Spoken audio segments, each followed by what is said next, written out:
Chapter 11. NGMI.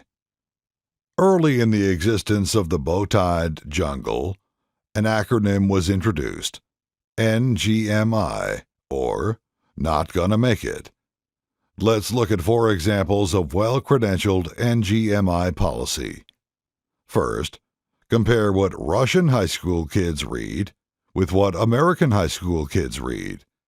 Fyodor Dostoevsky or Heather Has Two Mommies, which will get society further. Second, megacorps benefit from being able to pay low wages and shelling out for food stamps and public housing. Further, workers are supposed to volunteer for elite pet causes and to give signatures, donate to charity, and check their privilege. Third, advertising, virality, and pseudo-government talking points only generate so much demand and donations. You have to be early to AstroTurf, various short-term jobs and rugs. If you try them, you have to exit them early. Most learn the hard way.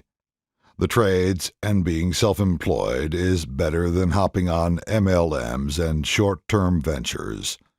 Fourth, high-minded leaders frown upon people preparing for events no one wants to happen, but do. Oftentimes, strawmen will pose as tradesmen.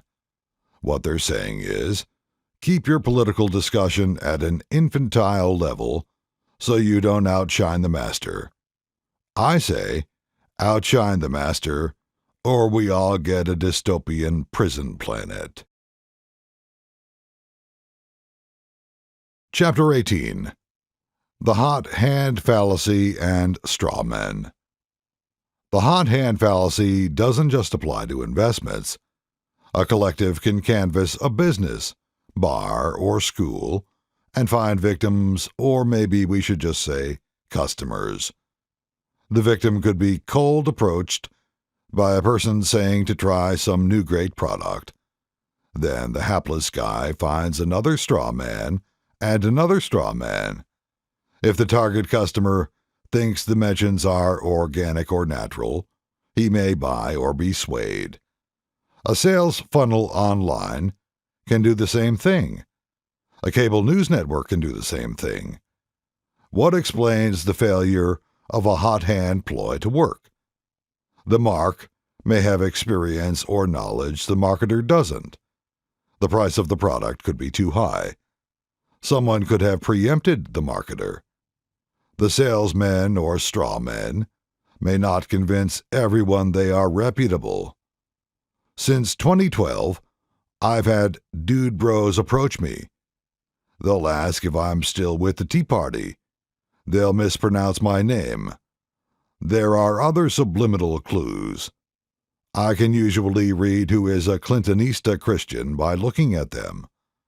Identifying ex-military is frequently easy. The very off-putting demand that I bring my talk down for imbeciles is readily identifiable. My point? Fed posters are offline. Sure, Fed posters are Republican, but they sure talk up the Democrats, the government in general, and the elites. I usually don't point out the local homeless crisis or crime problem.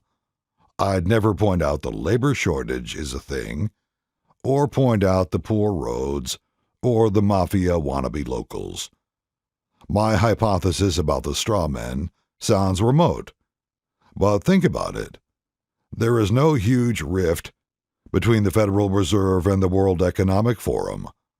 The rift is probably designed to help the Federal Reserve improve its image. The strawmen are recruiting a grassroots army.